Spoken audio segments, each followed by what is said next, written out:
Tapi sebulan sebelum hari pencoblosan, elektabilitas Prabowo Gibran tak kunjung menyentuh separuh pemilih. Janji Presiden Jokowi merevisi Undang-Undang Informasi dan Transaksi Elektronik, Undang-Undang ITE, agar lebih melindungi masyarakat hanyalah cakap kosong. Orang dekat Khofifah bercerita, bergabungnya koleganya itu tak lepas dari peran Presiden Joko Widodo. Ketika Khofifah berada di Arab Saudi untuk menunaikan umroh, Presiden menghubunginya dan meminta dia mengumumkan dukungan ke publik.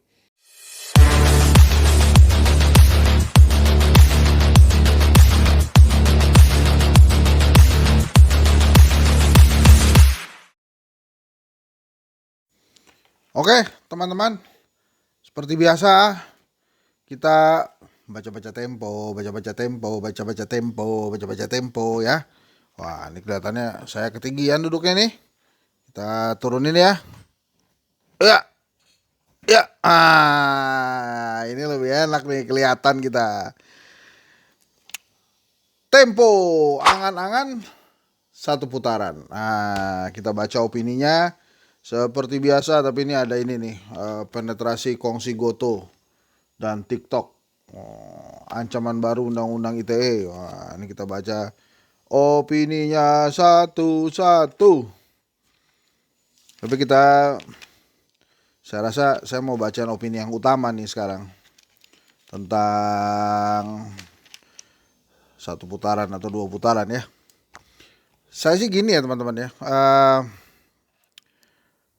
Kalau dari berbagai hasil survei kan, termasuk surveinya Kedai Kopi ini harusnya kan 2 putaran ya. Tapi saya belum menemukan alasan Pak Jokowi untuk tidak memaksakan 1 putaran. Rame gak tuh? Jadi kira-kira gitu ya. Oke, kita langsung bacakan ya. Wah, ini modelannya pasti pakai kabel ini saya nih. Earbudnya kesingsal kalau bahasa Jawanya tuh. Oke. Opini 21 Januari 2024, Tempo halaman 25. Opini, Jokowi dan ilusi satu putaran. Presiden Joko Widodo kian terbuka mendukung Prabowo Subianto.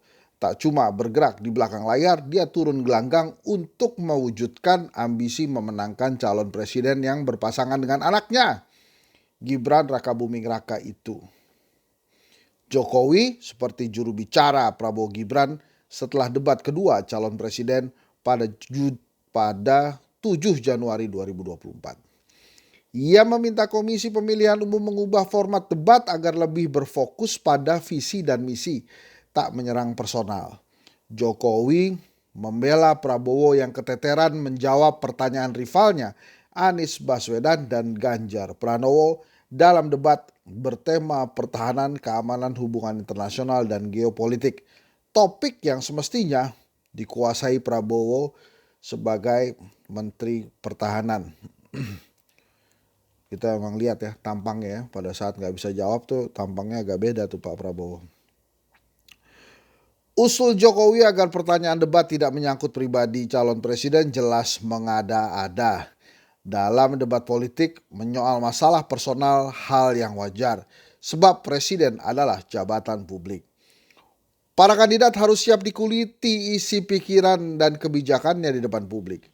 Bahkan kekayaan dan potensi penyimpangan sebelum berkuasa bisa pula menjadi bahan debat. Jokowi lupa ia juga menyerang hal personal ketika berdebat dengan Prabowo pada pemilihan umum 2019. Jangan-jangan Jokowi juga lupa kalau Prabowo itu sudah dia kalahkan 2 kali. Saya ulang ya. Jokowi lupa ia juga menyerang hal personal ketika berdebat dengan Prabowo pada pemilihan umum 2019. Ketika itu Jokowi menyindir Prabowo dengan menyebut dirinya bukan seorang yang otoriter, tidak korup dan tak melanggar hak asasi manusia. Prabowo kita tahu dipecat dari dinas militer karena memimpin tim yang menculik para aktivis pro-demokrasi pada 1998. Jokowi tampaknya kepalang basah sehingga ia terang-terangan tak netral dalam pemilihan presiden yang melanggar konstitusi. Sebab jika Prabowo dan anaknya gagal menjadi presiden dan wakil presiden, Jokowi akan kehilangan posisi tawar politik setelah pemilu 2024. Ia tak bisa mengharap perlindungan politik kepada dua kandidat lain, Anies Baswedan atau Ganjar Pranowo. Jika menang, Anies atau Ganjar mungkin merangkul partai-partai pendukung Prabowo, tapi tak mengajak Jokowi. Satu-satunya cantelan Jokowi adalah Partai Solidaritas Indonesia yang kini dipimpin adik Gibran, Kaisang Pangarep, tapi belum tentu masuk Dewan Perwakilan Rakyat. Sebagai penanggung jawab pelbagai kebijakan yang berpotensi melanggar hukum selama 10 tahun berkuasa, Jokowi berada di ujung tanduk. Ambisi keblinger memenangkan Prabowo Gibran berwujud mimpi pasangan ini menang satu putaran. Tapi sebulan sebelum hari pencoblosan, elektabilitas Prabowo Gibran tak kunjung menyentuh separuh pemilih. Dalam Singgi Indikator Politik Indonesia pada Desember 2023, perolehan suara 3 kandidat tak bergerak signifikan. Prabowo Gibran mandek di angka 46%, Ganjar Pranowo 25% dan Anies Baswedan 21%. Jika angka itu bisa dipercaya, sulit bagi Prabowo menang satu putaran. Perolehan suara Prabowo itu adalah angka tradisional yang didapatnya dalam 2 pemilu lalu. Pada 2019, Prabowo mendapat 44,5% suara, turun dari pemilu 2014 sebesar 46,8%. Dengan begitu, Prabowo tak mendapatkan suara tambahan meski berpasangan dengan Gibran dengan segala keistimewaannya sebagai anak presiden.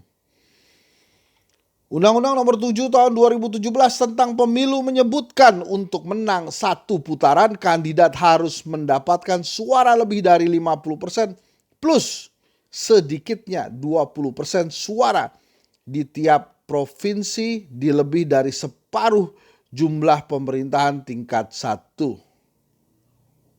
Dengan demikian, upaya Jokowi memenangkan Prabowo setidaknya sampai sigi terakhir belum membuahkan hasil. Jika terus tak netral demi memenangkan Prabowo dan anaknya, Jokowi akan menderita 2 kerugian. Pertama, dalam putaran kedua Juni 2024, perolehan suara Prabowo bisa melorot akibat kemarahan publik terhadap ketidaknetralan kepala negara. Kedua, Jokowi akan dikenang sebagai presiden terburuk setelah reformasi. Untuk 2 hal ini, Jokowi akan terhina sebagai keset sejarah. Wow.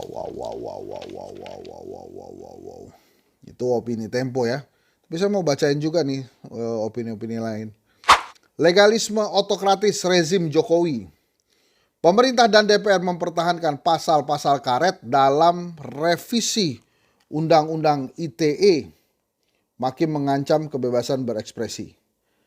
Janji Presiden Jokowi merevisi Undang-Undang Informasi dan Transaksi Elektronik Undang-Undang ITE agar lebih melindungi masyarakat hanyalah cakap kosong. Dulu Jokowi menyatakan akan merevisinya agar masyarakat lebih aktif menyampaikan kritik dan masukan ataupun melaporkan potensi maladministrasi. Pada kenyataannya hasil revisi yang disahkan pada 4 Januari 2024 malah makin mempersempit ruang ekspresi publik. Revisi undang-undang ini juga menambah contoh praktik legalisme otokratis pemerintahan Jokowi. Penguasa mengubah hukum untuk melegitimasi tindakan-tindakannya yang tak sesuai dengan standar demokrasi. Jokowi dan orang-orang dekatnya sudah lama menjalankannya. Sebelumnya, pemerintah bersama Dewan Perwakilan Rakyat melemahkan Komisi Pemberantasan Korupsi juga dengan merevisi undang-undangnya.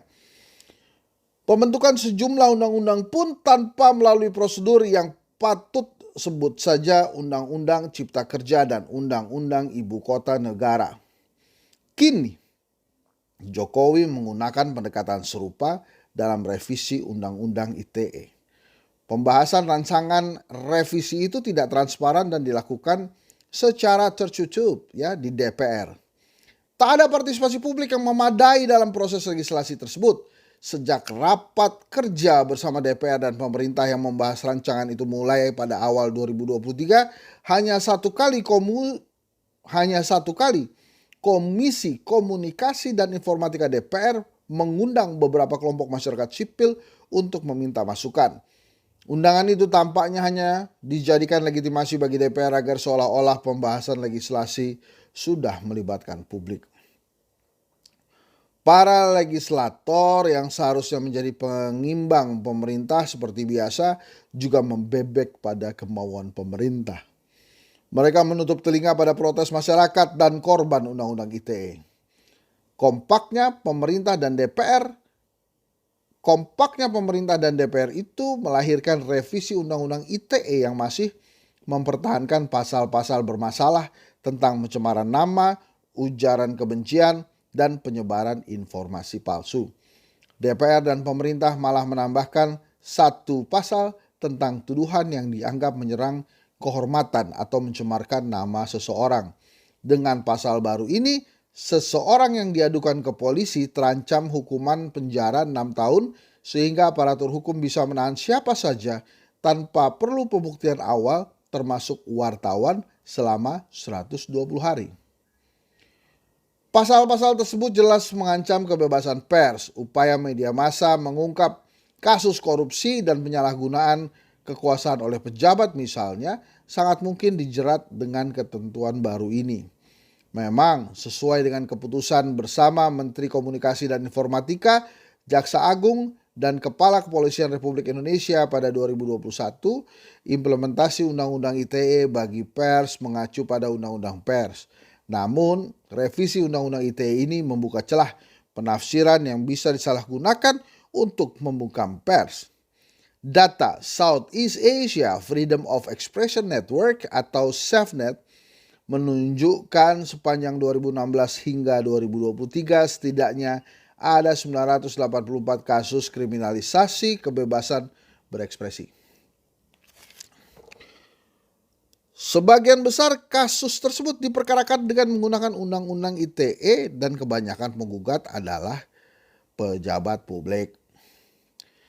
Data itu terang menunjukkan bahwa Undang-Undang ITE selama ini telah gagal melindungi masyarakat serta memberangus kebebasan berekspresi dan kebebasan pers. Pemerintah dan DPR makin memperparah pengekangan itu melalui revisi Undang-Undang ITE dengan pasal-pasal barunya tersebut. Ya, ada opini juga tentang Haris dan Fathia ya. Fathia Haris, jaksa penuntut mengkriminalisasi Fathia Haris mesti menghentikan upaya kasasi mengancam kebebasan berekspresi. Oh, oke. Ada kasasi rupanya. Oke. Nah, ini ada laporan utama. Jumpalitan satu putaran. Presiden Joko Widodo disebut-sebut kesal karena elektabilitas Prabowo Subianto Gibran Raka Buming Raka tak sampai 50%. Ia mengerahkan berbagai sumber daya agar anak buah dan putra sulungnya itu bisa memenangi pemilihan presiden dalam satu putaran.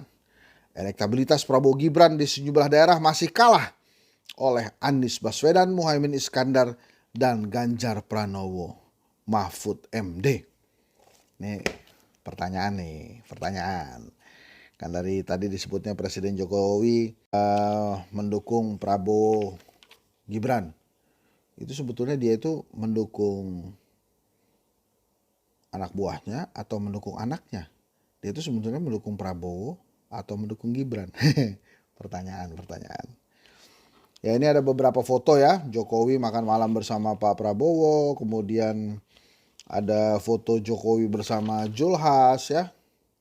Kemudian ada juga Prabowo ditemani Ketua Majelis Tinggi Partai Majelis Tinggi Partai Demokrat Susilo Bambang Yudhoyono. Terus ada Khofifah ya. Khofifah ini apa nih fotonya tiba-tiba ada di sini, coba kita lihat.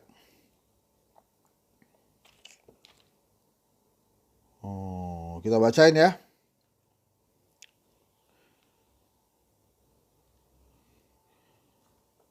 Seorang petinggi Partai Gerindra dan seorang kolega Khofifah bercerita. Oh, ini dari sini aja deh. Komandan Tim Komunikasi TKN Prabowo Gibran Budi Satrio Jiwandono mengatakan merapatnya Khofifah memberi semangat kepada tim dan relawan untuk bekerja di lapangan. Menurut keponakan Prabowo itu, Khofifah diharapkan menarik suara kaum perempuan. Khofifah adalah Ketua Umum Muslimat Nahdlatul Ulama. Seorang petinggi Partai Gerindra dan seorang kolega Khofifah bercerita, Khofifah semula hanya ingin mendukung Prabowo Gibran tanpa masuk struktur tim kampanye. Alasannya, ia ingin menyelesaikan masa jabatan gubernur yang semestinya habis pada Desember 2023. Namun, Mahkamah Konstitusi mengabulkan permohonan uji materi Undang-Undang Pemilihan Kepala Daerah. Gugatan itu diajukan 7 kepala daerah yang terpilih pada 2018, tapi baru dilantik pada 2019. Salah satunya pendamping Khofifah Emil Elestianto Dardak, Wakil Gubernur Jawa Timur. Putusan itu membuat masa jabatan Khofifah Emil diperpanjang hingga Februari 2024. Deklarasi Menteri Pemberdayaan Perempuan era Presiden Abdurrahman Wahid atau Gus Dur itu dibutuhkan untuk menebalkan perolehan suara Prabowo Gibran di Jawa Timur. Hasil SIGI Lembaga Survei Indonesia pada Desember 2023 mencatat elektabilitas Prabowo Gibran di Jawa Timur sebesar 46,7%, sedangkan Ganjar Pranowo Mahfud MD 26,6%, Anies Baswedan Muhaimin Iskandar 16,2%. Orang dekat Khofifah bercerita, bergabungnya koleganya itu tak lepas dari peran Presiden Joko Widodo. Ketika Khofifah berada di Arab Saudi untuk menunaikan umroh, Presiden menghubunginya dan meminta dia mengumumkan dukungan ke publik. Khofifah mendeklarasikan sokongannya untuk Prabowo Gibran di Bandar Udara Juanda, Surabaya sesaat setelah tiba dari ibadah umroh. Dimintai tanggapan soal arahan Jokowi itu, Khofifah mengaku sedang berada di tengah pertemuan pada 13 Januari 2024. Ia mengirimkan selebaran digital yang memuat posternya berseragam TKN Prabowo Gibran berwarna biru langit. Dalam materi itu terdapat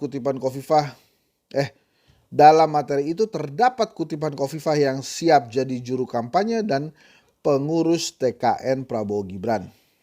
Hingga Sabtu malam 13 Januari 2024, Menteri Sekretaris Negara Pratikno tak merespon permintaan wawancara Tempo soal manuver Presiden memenangkan Prabowo Gibran. Begitu pula Koordinator Staf Khusus Presiden Ari Dwipayana.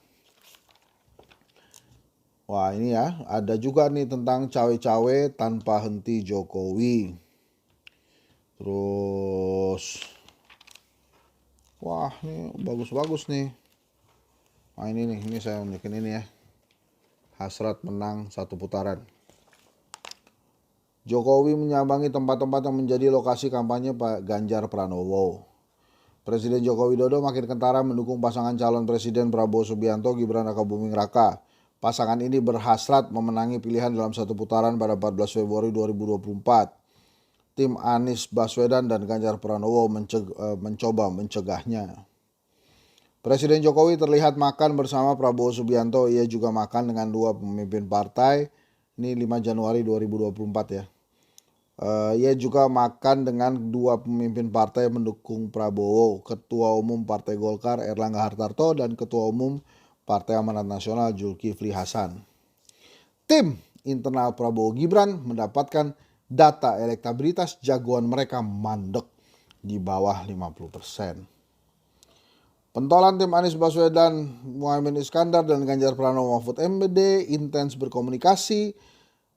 Sekretaris Jenderal Partai Demokrasi Indonesia Perjuangan Hasto Kristianto berdiskusi dengan Co-Kapten Tim Nasional Anies Muhaimin melawan potensi kecurangan pemilihan umum.